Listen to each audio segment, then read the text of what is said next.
Alright, beautiful people, this time we're going to deal with another type of pattern, and this type of pattern called multiplication triangle. So again, we're going to deal with triangle, but of course there will be something to multiply.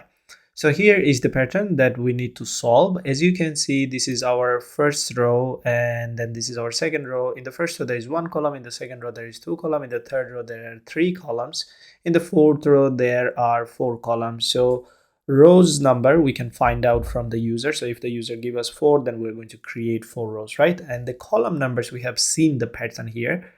Column number depends on the rows number, okay? And then what are the elements we need to print? We need to find out that. So as I said, for any kind of pattern, you need to think first how many rows will be there, how many columns will be there, and then what are the elements you are going to print, and then whether you are going to print any spaces or not, whether there is need of any alignments, okay? And then in the end, maybe you can think about, is there any condition do you need to use? But anyway, this is going to be a quite simpler, as you already have learned how to find out the rows and how to create the columns for this pattern. But what about the values that we need to print here? So here you can see that for row 1, maybe I can break it to you. So let me just create a few things here, maybe 4 rows, okay?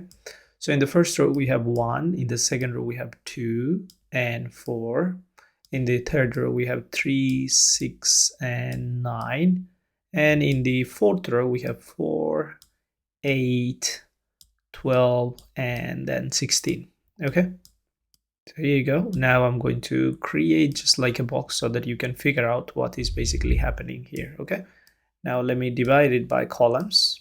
There you go. Fair enough. And let me just make it like this, okay? So this is our row 1, then row 2.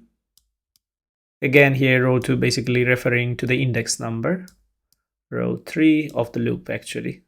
So the loop starts from 1 and goes to 4 if the user give us 4 here, right? And then of course this is our column 1, column 2, column 3, and then finally column 4.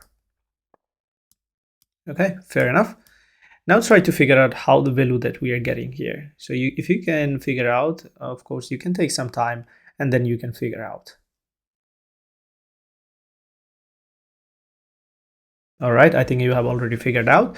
So if you see, if we multiply the row value and the column value for each of these cells, then probably it's going to make sense. So here you can see row into column, 1 into 1, then row 2, column 1, 2 into 1 to 2, 2 into 2 will be 4, then row 3, column 1, then you can see 3 in multiply 1 will be 3, 3 multiply 2 will be 6, 3 multiply 3 will be 9. So if we multiply the row value with the column value for each of these cells, then we're going to get the values, okay? So let's start. Here we have the loop. Again, just like as usual, the same program I'm going to use. I'm not going to make that many changes. So first of all, row number depends on the user input, then column number depends on the row number, okay? As you have already seen. So for the first row there is 1 column, for the second row there are 2 columns, so the column number depends on the row number, okay? And then now what we need to print, we are going to print a number. So here I'm going to use %d, and then what kind of number, how we are going to print out, what is the pattern? The pattern is the row will be multiplied with the column value, okay? That's how it's going to go, okay? That should be all. Now if we compile and run, let's see whether it does work. I'm going to give this time, let's say 4, and there you go. You can see 1, 2, 4, 3, 6, 9, 4, 8, 12, 16. And you can check for other inputs as well. So here I'm going to give, let's say this time 5. And there you go. We have the multiplication triangle and it's working completely fine, as you can see. So that should be all. I hope it makes sense to you. Let's try some other pattern in the next video.